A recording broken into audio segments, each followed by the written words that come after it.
Now to Len McCluskey. He's Assistant General Secretary of the Unite Union. He joins me now live. Len McCluskey, more strikes then and more misery for BA passengers.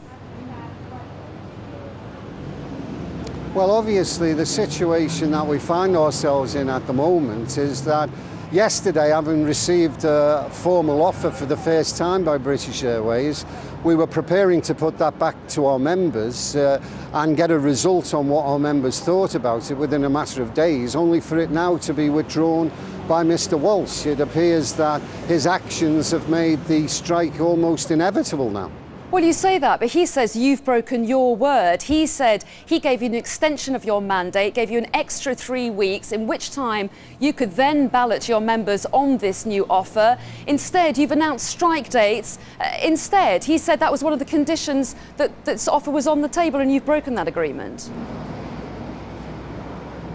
Well, it wasn't conditional, but of course it was optional, the 3 weeks. But we believed that it was important to try to get a result from our members as quickly as possible, rather than giving another 3 weeks of uncertainty and disruption amongst the public and indeed in British Airways itself.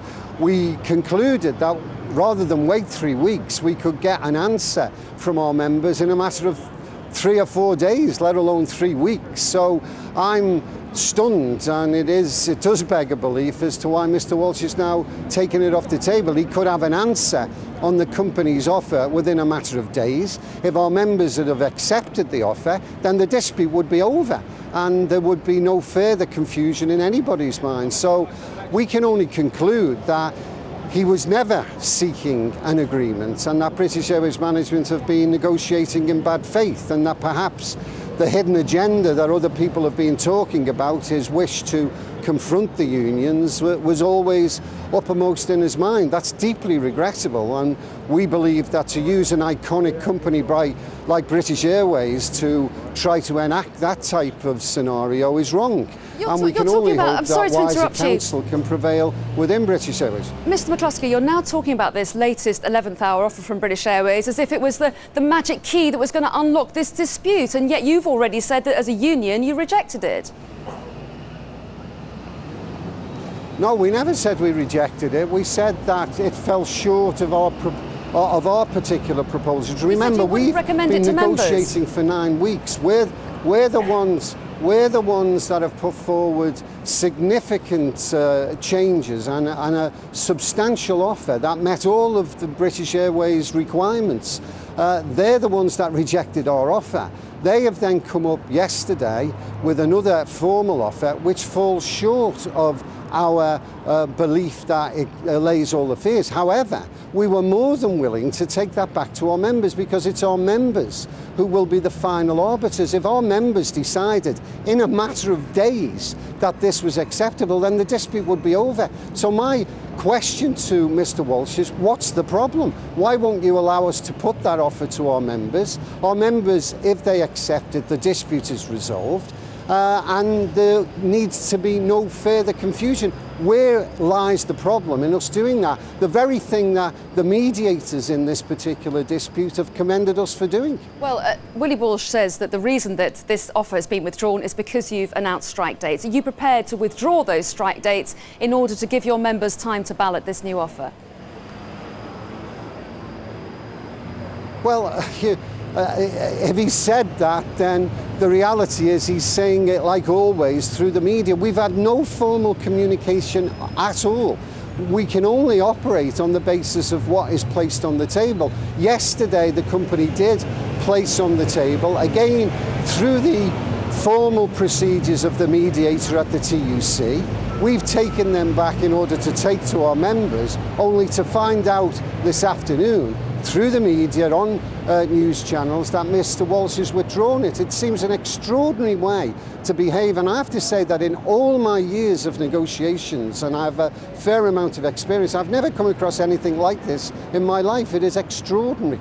Well, passengers watching must feel pretty similarly. They see such bitterness between the two sides. Have you got any closer together in all your weeks of talks? I don't know if you can hear me. I can see you've got trouble with your earpiece. I'm just saying that passengers must look and gasp at how far apart and how bitter this has all got. How has it come to this?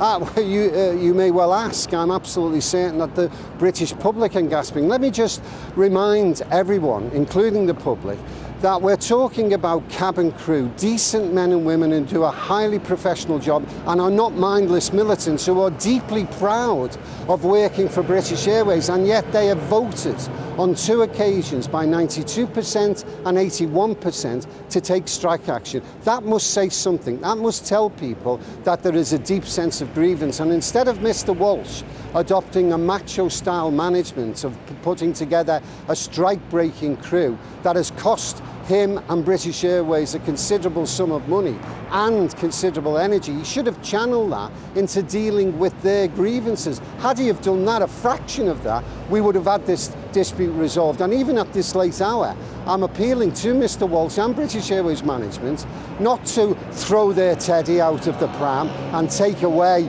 the offer that they put on the table yesterday, but to put it back on the table. We'll consult with our members. In a matter of days, our members will tell us whether it's accepted, and we'll all know where we stand. Okay. What is possibly wrong with that approach? Okay, you're implying that British Airways management is being childish. They would say this is a very grown-up problem. British Airways faces huge financial challenges. It has to modernise and make this cut if it's going to survive. We're living in very difficult times for airlines. Oh, absolutely, which is why for nearly a year now, all of our members in British Airways, not just the cabin crew, but all of our members, we have 30,000 members, have been trying to make a contribution, and the cabin crew were prepared to make a contribution not only of £60 million worth of savings, but also the introduction of a new fleet that would give long-term cost down for the company, exactly what the company wanted. And it is amazing to us and remarkable that they've turned their back on that. By putting the offer to us yesterday, at least there was a recognition that they had to reach some form of negotiation. We were happy to take that to our members, only for this extraordinary twist of event to take place today. I'm stunned, and unfortunately Mr. Walsh and British Airways management's actions seem to be pushing us more and more into confrontation, and that now looks inevitable. OK, Len McCluskey, we appreciate your time with the Unite Union there. Thanks very much indeed for joining us on Sky News.